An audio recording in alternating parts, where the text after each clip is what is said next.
Well, hi again, everybody. I am Glenn the Geek, founder of the Horse Radio Network and host of Horses in the Morning daily podcast for the last 14 years. Welcome to the WESA Retail Roundup. The Retail Roundup is your go-to virtual hub for all things retail. You can join panel discussions, learn from webinars. We have Q&As like we're doing today. You can share your thoughts by going to the Retail Roundup Facebook group. If you are not part of that yet, search for Retail Roundup on Facebook and join the group. You can find all of the past Retail Roundups that we've done, webinars and Q&A sessions there. Plus, there's lots of other great content there, all designed to help make your life easier in retail. I did retail for a long time with my own store. I know what you're going through right now this time of year. A lot of 3 a.m. packing boxes. I remember those days well. And today's session, we're excited to speak with retail expert Nicole Leinbach-Hoffman, diving into key strategies from her book, Retail 101, The Guide to Managing and Marketing Your Retail Business. Today's session will focus on essential tools to strengthen marketing, curate a compelling product mix, and optimize in-store experiences. All things we want to do owning our own store. Nicole is the founder of retailminded.com and an influential voice in the retail industry. She has a fantastic website, exactly matches her sweater. You have to check it out. It's really well done, I got to say. She is one of the most inspiring women in retail, and we're going to find out, we're going to do a Q&A if that's okay with you today, Nicole. Yeah, I'm looking forward to it. Thank you. And one of the nicest things is you haven't seen these questions ahead of time, so they're going to be a complete surprise to you. That's right. What part of the country are you in? So I'm based in Denver, Colorado, North Denver. Yeah.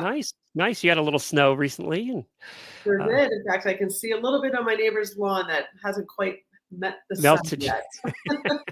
There'll be more on the way soon. Yes. So, and of course, WESA was housed in Denver for a long time. It sure was. I know. I'm a big fan, and I love that they have some roots here as well, not that far over from where I live, actually. And now Dallas. Now we've packed up and moved further south. Also a great part of the country, though. Yes, definitely. So let's start with marketing. What would you say are the key elements to a successful marketing strategy for a small retailer? Something that they can get implemented without a ton of money and a ton of time, because they have neither.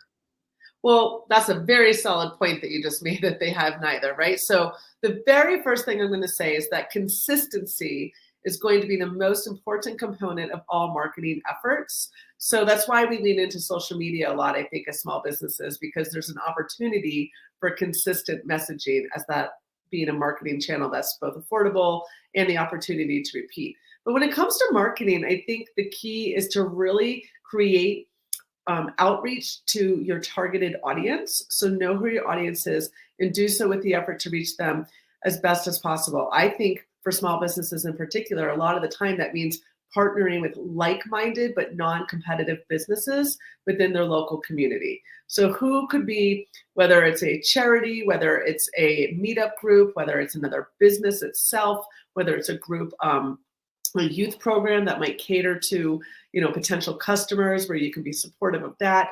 Look within your community to see what you can do to be partner-focused marketing strategies where you can actually do sometimes even a trade or minimal investment, because budget's always got to be considered here.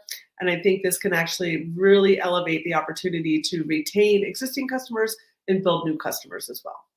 I love that. When we started Horse Radio Network, it was our marketing partners that helped us grow. Yeah. We helped each other, and there was no money exchanged hands on those deals. And I think you can do that locally a lot easier than you can do that nationally. So in a local market, there's those people and you have to be creative. It may be something that is a little off the wall, but really works for both of you. Yeah, that's why, I really emphasize that non-competitive but like-minded partnerships, because you might find that there's a community of a youth-oriented something that overlaps and might want to support your store in bringing new riders or people who might be taking lessons into your space.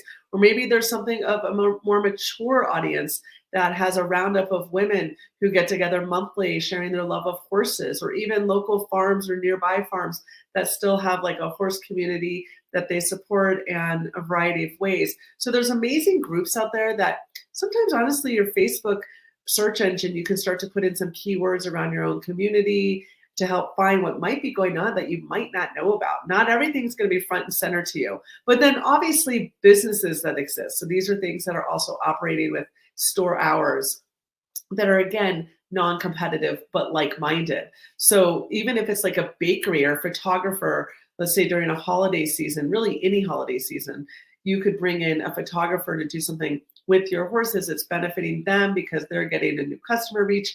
You're also getting a benefit from them. So creative marketing could be used as well. So how can they stand out in a crowded market? It is a crowded market. Well, that leads me to another question I want to ask you before that. Okay.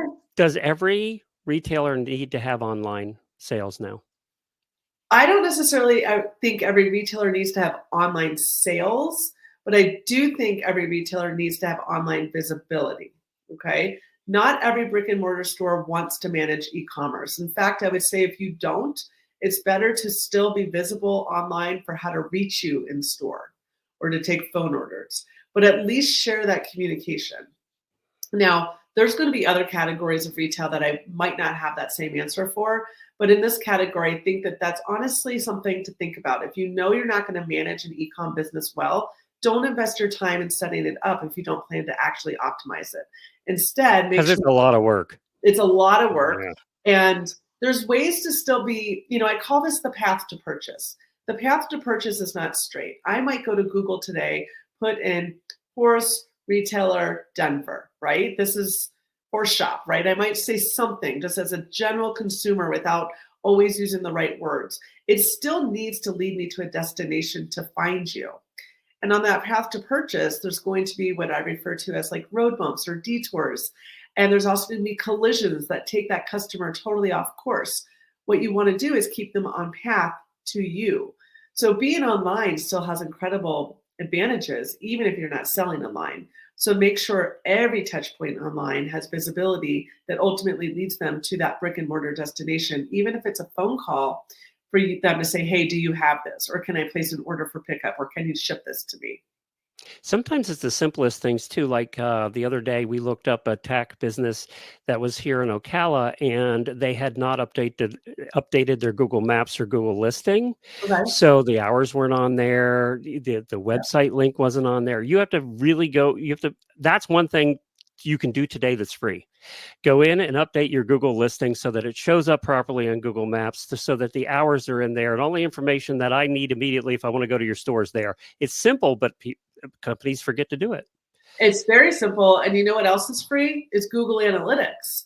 So while you're in there, go ahead and make sure you're setting that up so you can understand where are people coming from when they're searching for you. That's also a free update. I know for my own business, I get little updates from Google Analytics saying you've been identified here too. So they can even tell you where you may have been written about or highlighted. Someone else on Facebook may say, I just had a great experience here, but it's not an official review. They can help tell you that stuff. So how can small retailers stand out in the crowd? I think going back to what I said earlier about consistency, but I'll expand on that. And there's 5 C's that I like to always refer to when it comes to being a small retailer. To be clear, concise, courteous, consistent, and then ultimately have strong commerce. So with that in mind, communication is going to be key in what you're doing.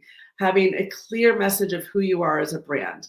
I would love to challenge you all to say, is every touch point of where we're visible easily understood by a potential customer or an existing customer? Standing out is literally through communication.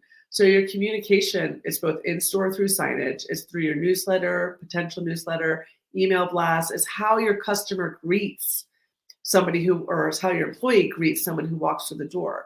So communication is going to make or break, I think, any business. And I'll take that one step further by saying there's 3 steps to red carpet customer treatment for any store to think about. And communication is the real key here.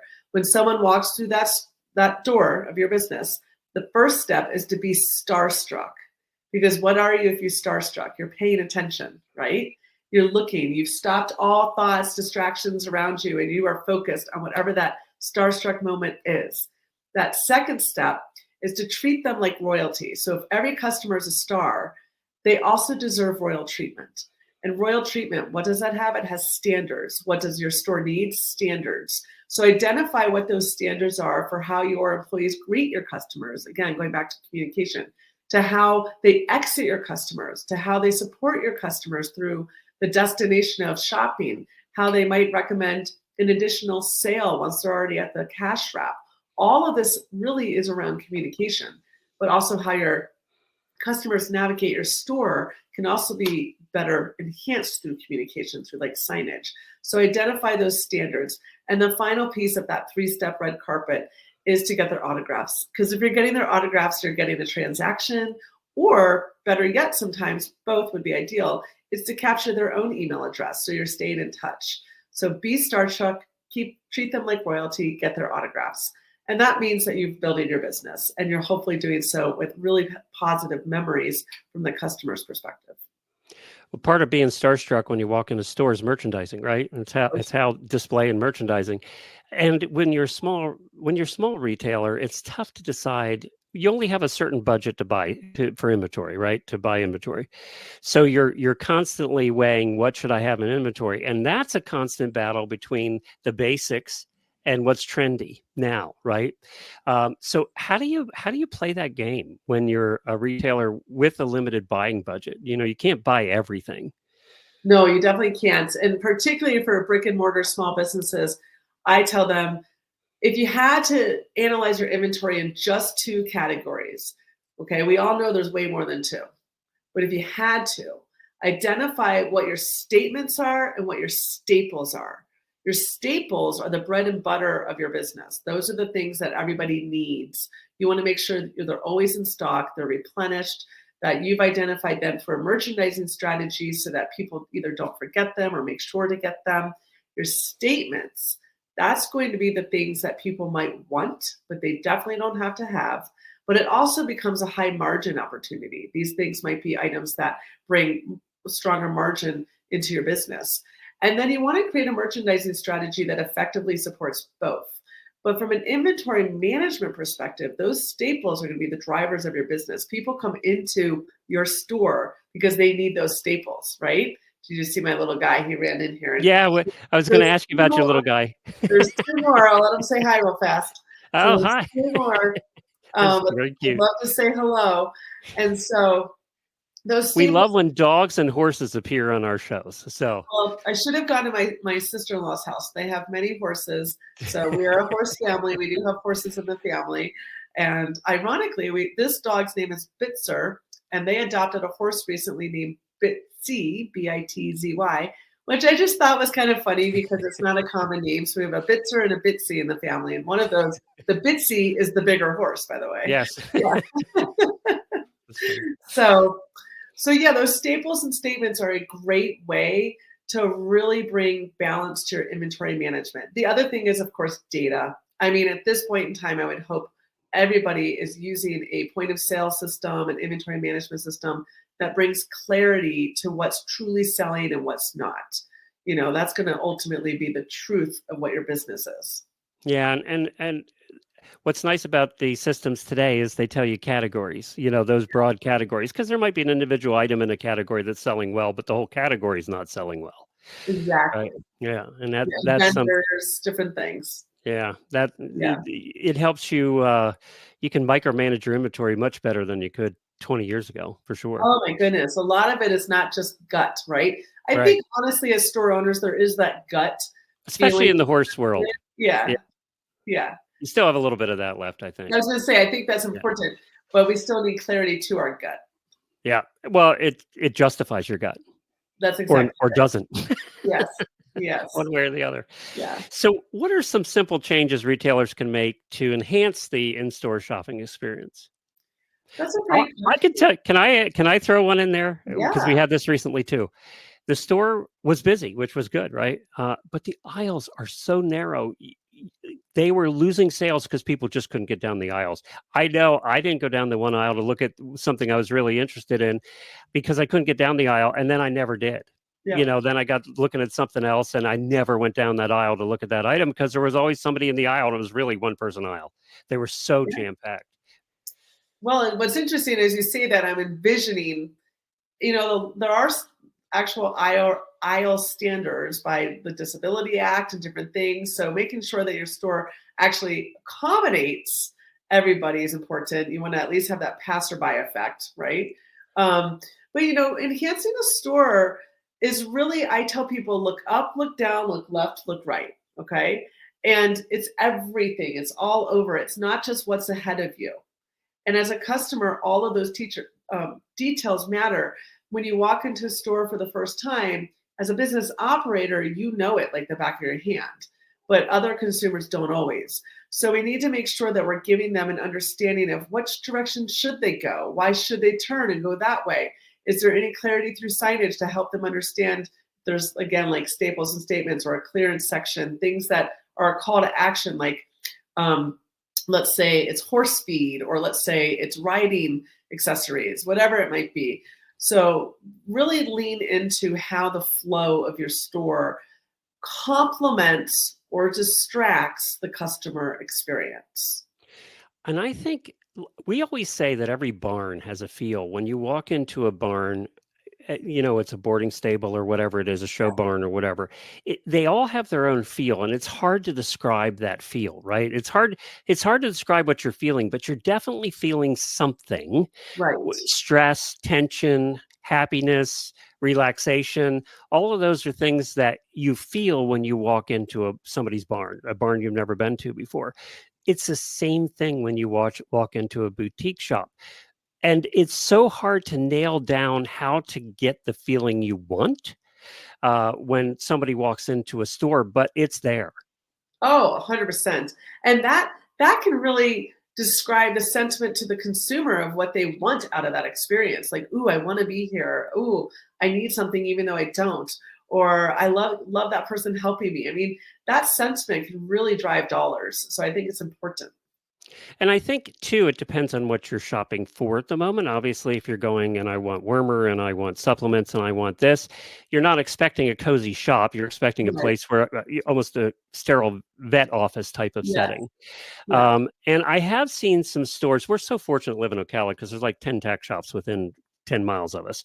We have more than probably anywhere in the country. Oh, wow. And they all have a different feel. And they all, you're going there to shop for different things. Yeah, absolutely.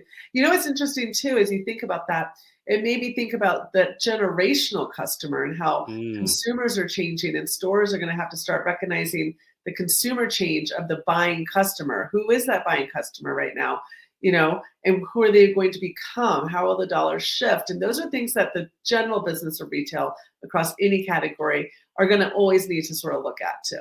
So what are the young 20s looking for now? So if you were going to take a look at that generation, what's different about what they're looking for in a shopping experience? So one of the things I actually really love about their generation, I think it actually mimics Gen X. So Gen X would be really just under your baby boomers, right?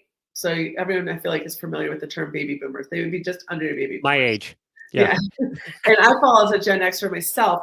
And then also you have Gen Z. Now, Gen Z is your younger customer. They're going to be a little bit older teens into the 20s. So both of these generations really relate to what I refer to as shoppertainment. And that means they want to be entertained while they shop. It might be a demonstration. It might be a volunteer opportunity. It might be a charity tied event to a store. So anything that's going to elevate the experience as a consumer beyond just buying. So it could be a Saturday night get together or morning mimosas at the barn, right? There's ways that you can do things that just bring entertainment to the store. Or sometimes your store leaves the store and goes somewhere else and does a little pop-up somewhere and still brings that entertainment. So that shoppertainment, I think, is really something to think about. So what is it that small retailers overlook? What's the, what are the couple of big sins that they always overlook, and it's something that they should be paying more attention to? And it's probably something you run into in your consulting all the time. Yeah, honestly, it's the not so fun stuff. People open up stores tied to certain categories, typically because they have a love for that category, right? Yeah, we like horses, so we open a Exactly. tack shop. Yeah. That's exactly the case. And that could be true for I whether bet you it's more true in our world than any other world, I actually. would say biking and you have a lot in common. And Skiing. ironically, skiing. Yeah. Both of these are riding businesses. Like you're Yep. riding a horse, you're riding a bike. There's a lot of passion around that. And I respect all these categories, by the way. But one of the things that I often see is that the passion for that business, the drive to open that store, doesn't always have that same passion when it comes to like behind the scenes details of the data, of the point of sale, of the customer management, or I'm sorry, employee management, such as doing an annual review with your employees, or heightening training opportunities, or introducing a loyalty program, or incorporating best practices for that customer service we talked about earlier. Often it's around the product, but it's not around the experience. So I tell people, make sure you take the time to create the experience, because that's what's going to help sell the products. Because I think that's where the passion lies, is the product. And employees, that's a tough one too nowadays. Oh my goodness. So I'm sure that you have people coming to you all the time talking to employees. Oh yeah. I mean, employees have challenges historically, but I think modern day employees have even more. Part of that has to do with the generational management of them, right? So whoever's hiring and managing is often of a different generation than some of their part-time or even full-time associates. And that alone, generational communication, back to that word communication, preferences really vary. So I might say something to someone and they interpret it as a negative feedback, whereas I looked at it as a precise delivery of, hey, we need to get this done. And they look at it like, oh my God, why are you yelling at me? Mm. So we need to be mindful of all these details, but at the end of the day, just aware that they do exist, and considerate of what that looks like. Even how we communicate with our team. Thankfully, there are apps that allow you to have like organized communication. If you have 5 or more employees, I think it's more important to consider that. But if you have 5 or less, I don't know if it's always as needed. But there are some apps that can be integrated into any size business to help with employee management. Trading schedules, for example, like, hey, last minute, I can't work Saturday. Can someone cover my shift? Okay, And so that everyone's alerted. you led me right into my next question was, are there apps that you would recommend for in general for the running of a small retail? Yes. And so unfortunately, I'm not going to quote them each because there's like 3 or 4. And I know for a fact that all of them vary in the size of which. Right. That's where I would need to confirm. Some only begin at like 20 plus employees, other begin at 10 plus. Some begin at actually 2 plus. And so they're called employee management apps, or employee shift. Like shift is actually the name of one of them with Y, shift with Y. So that's a great place to, if you were curious, to lean into those apps to see if it could sort of ease communication challenges. Also, as an owner or manager, the scheduling on that becomes a little bit easier too, because you can even do it, if you wanted to, from your phone when you're not actually in the store, or if something changes, you can quickly make that. So it's very beneficial for sure. And I know some small retailers that are using the basic Google apps for all of that stuff, and they're using it well. Oh yeah. Uh, and it's Google is fairly not to be dismissed the same way we talked about the analytics earlier. Google is a yeah. very powerful and often free tool for many of us. Yep. Yeah, I mean, I run the whole network on Google. Yeah. We have for 16 years, Yeah. and it hasn't changed. So how is there something that you recommend for streamlining basically the daily operations so that you have more time for customers and engagement and doing the fun stuff, especially as the owner? Obviously tools would be, I guess, your number one recommendation is Yeah. make sure you have all the tools in place that help you do those things. I really think it takes some clarity within yourself to identify, what does your weekly rotation look like? Okay. So, meaning, is Monday your re-merchandising day? You know your schedule better than anyone else. Where are your busier days? So let's just use a general 7-day week. If you're open 5 or 6 days, making sure that you identify on certain days based on the historic customer flow of your store, that you're incorporating key responsibilities that you have to do, like billing, invoice management, but also that you want to do within the store space, like merchandising. You might identify, listen, we need to change those grab and go items at our checkout thing at least once weekly. That gets lost in our mind if we forget about it. So I always tell people, create like your basic checklist of daily chores that you can just literally check off. And it could be simple, but at least you don't have to think about it then. Every Monday, this is what you do. Every Tuesday, this is what you do. Sometimes you're even inserting things like clean the bathroom, right? So Wednesday's clean the bathroom day. I mean, these are the not so fun parts of running a business, but they all have to get done. And sweeping the front porch or the front stoop or however it might be identified. So all these things are things you can sort of separate within your 5 or 6 day or maybe 7 day work week, and then even break it down into your shift management. I've seen some stores really successfully identify, here's your opening responsibilities and your closing responsibilities, but those vary each day of the week. So things like that. And have them in writing. Oh, 100%. And have them ideally a signature upon completion. So it's old school, but it's effective. Even for myself, just, I'm in my office a lot. I go to trade shows all over. I'm very fortunate to, speak and travel and consult across the world. But if I'm in my office, I have written checklists of what I have to literally check off, and I literally check it off. It's old school, but it's effective in your store. That traditional manual that a brick and mortar store has, I think, is where you keep these things. It's also a reminder you put those 3 steps of be starstruck, treat them like royalty, get their autographs, those little reminders tucked in throughout your store as well, the back of the break room. And it all adds up and really does help. So I want to talk about something else that we're using more now on our side, on the media side of the world, and that's AI. Where do you see AI coming into retail in the next year or two? I spend a lot of time talking about AI across a variety of different either clients, and I've been fortunate to go to like big tech events and learn about it firsthand.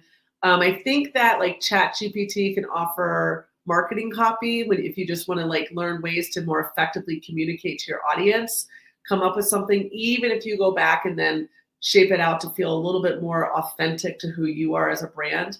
That's always great. People who struggle with social media content, what do I share? That can also help you there. I do think that AI should be reviewed, though. I don't think you should just like do it and throw it out there. I'm a very I love communication.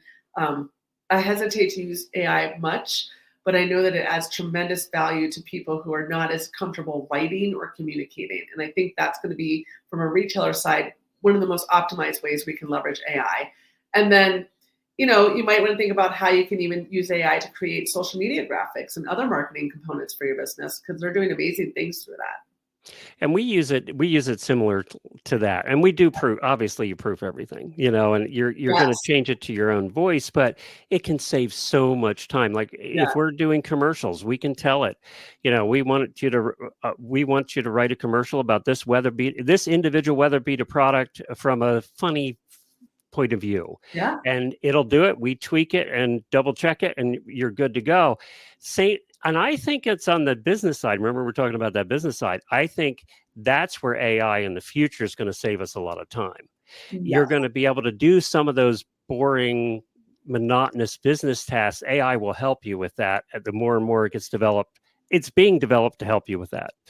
And I think that's really where we're going to see in the coming years. Don't be afraid to try it out. And it's meant to be a time saver. So, and I think also to your point, don't be afraid to try it out. What I tell brick and mortar is don't let it scare you, because it can actually help you bring physical bodies into your store. Brick and mortar I'm very passionate about. I truly believe communities come to life through their brick and mortar commerce experiences throughout the town. And with AI, it can help you digitally communicate, stay in touch with so many people to bring that traffic to your store, because you're never going to really replicate that once they're in your store. Once they're in your store, this is where you get to shine through customer service, your product assortment, all the other things we've talked about today.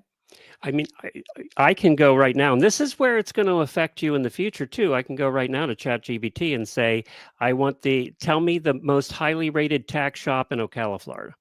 Yep. And it's going to search the ratings for me, and it's going to look it up. And in 2 seconds, I'm going to have an answer. And that's where it's also going to affect you down the line, because that's going to become a common thing as these things as they roll it more out and people understand it more, and they segment it more so that there's a website specifically you can go ask that question to. And they're going to get answers, and that will affect your business then down the line. So you may not use it directly, but your customer probably will be at some point. That's the difference in that path to purchase we talked about earlier. If I'm a 22-year-old young writer spending my own money because mom and dad aren't anymore, how am I going to get to my next destination? Maybe I move to a new town and I'm not familiar with where I need to go.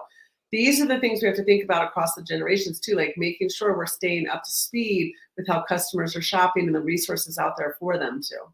Because the teenagers today, AI is just part of their life, and it's just going to be more part of their life.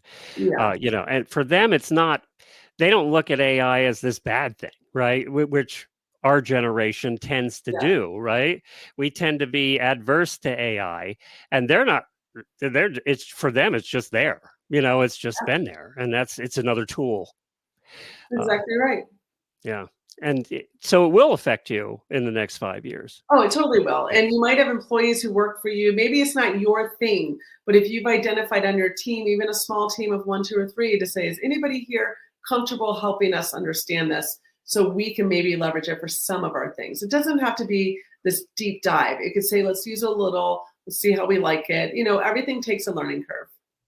So this is an election year, which everything's weird. Always an election year. Sales are weird. It's just everything's weird. Yeah. What do you see other than AI? What do you see in the next couple of years are things that retailers are really going to have to pay attention to that are going to make it better or worse? Oh, that's a great question. And I think that, for retailers, how customers pay is going to start Mm. to influence them. Cash, we already see cash a long time fading away. Not always. There's some great rural towns and people prefer to pay cash. But what's happening is, again, as consumers start to shift and their buying power begins to shift, younger customers, they're going to use their phone like they want that touch screen, literally. They want to use this as a payment avenue, no matter what they're doing. The other thing is that there's something called quad installment payments. So this is where it's almost like the old-fashioned layaway. Do you remember that at all? Yeah. And Yep. now a retailer can integrate these great companies into their payment options that allow a customer to divide something into 4 payments. Now, the retailer is actually not going to be charged for this. There's no consequence to the retailer. They are identifying whoever that company might be that they've aligned with here. That's going to be integrated. What I would tell a retailer is whoever your point of sale provider is, look to see what integrated partners they have for payment.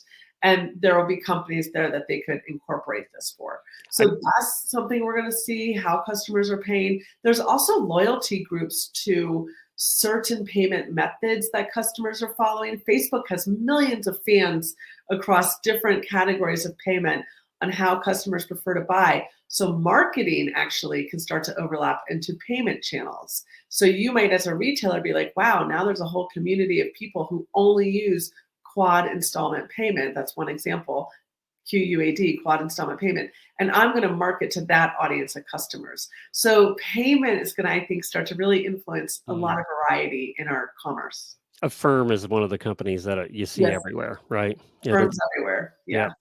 And it is. They make it easy. Mhm. It's just Yep. easy. I remember when I bought my first electric bike like 5 years ago, a firm had just started and the company I bought it from had it and I did it Yep. and 4 payments, I was done and I had paid no interest. I don't know how they made any money.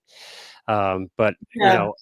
so I totally agree with you. You even see Amazon using that Yep. now. Yep. Yep. So that's interesting. Was there any others to really look out for? I would say like definitely the payment thing. The other thing I would say is that there is a lot of drive for customer spend based on sentiment, going back to like what they care about. So the more and more retailers can align themselves, and you talked about even the election year, but the more and more retailers can align themselves with charities, organizations, do good, feel good type experiences, that's going to help drive customers in their spending. A lot of customers, particularly the millennial audience, but again, their spending habits are going to begin to get higher and higher. They're reaching the peak of their earning years in the next 10 years. So 10 to 15 years, but like they'll be in their 40s, they're going to start to become like pretty powerful spenders. They're going to spend at places that they feel do good, feel good. And if businesses, even small businesses, can start to be a little bit more visible about where they're giving back to or organizations they partner to, that can help drive dollars. Anything else we're running out of time here. Anything else you want to add to this? No, I think that's great. I think the biggest thing for retailers always to think about is to don't stand still too long. I know you never do because it's 100 hours a week for a job that never ends, but meaning make sure you're always considering new ways to really boost your retail. Yeah. And of course, going to WESA and finding terrific new products is one of those ways. Coming up in January, only 2 months away for the next show. So, where can people find you, and what do you offer? Yeah, so retailminded.com, we offer totally free retail business insights. So there's a lot of great content on there. I would encourage you to use that search bar because we've been around since 2007. So we have a lot of great insight.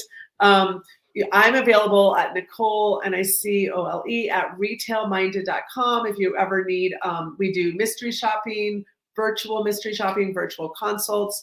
I'm based in Colorado, but we do a lot of support anywhere. We do a lot of webinars. So we're always happy to help like train your team, do things like that. And really, we're just here for you. I love being a champion of small business retail and retail in general. So certainly always help, just happy to cheer you on. God, the mystery shopper. Oh, remember that from so many years ago. It's still very effective. It's fun.